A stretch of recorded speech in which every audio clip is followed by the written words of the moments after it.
কোরআনে আছে নবীজির সামনে প্রত্যেকের আমলনামা খোলা হবে। ওয়াজিনা বিকা আলা হাউলাই শাহীদা, নবীজিকে আল্লাহ বলছে আপনার সামনে উপস্থিত রাইখা আমি দেখাবো। নবীজি আমলনামা দেখে আল্লাহর নবী জিজ্ঞেস করবে উম্মত এটা কি?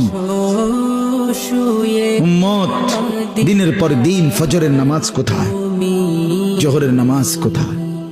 উম্মত 30 বছরের ব্যবসার মধ্যে একটা হালাল নাই। সুদের এত টাকা দরকার, ঘুষের এত টাকা দরকার।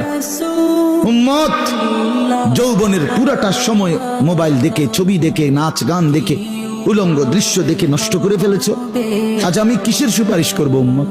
আমি এটা নিয়ে আমার আল্লাহর সামনে কেমনে দেখাবো? আমি কিভাবে বলবো?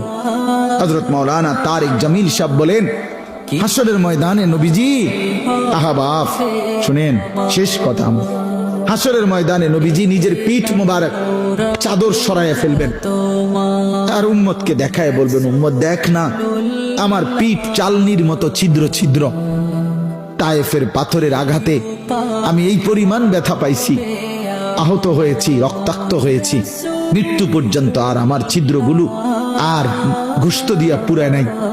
আমি এই ছিদ্র নিয়েই কবরে আসছি।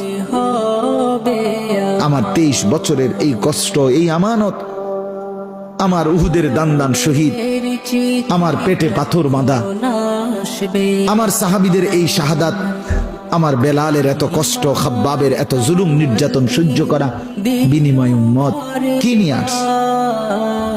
কি নিয়ে আসছে? জিন্দেগি কোনো কদর করলেন না। আবার বলছি ইন্নী লাকুম মিনহু নাযীরুম মুবিন।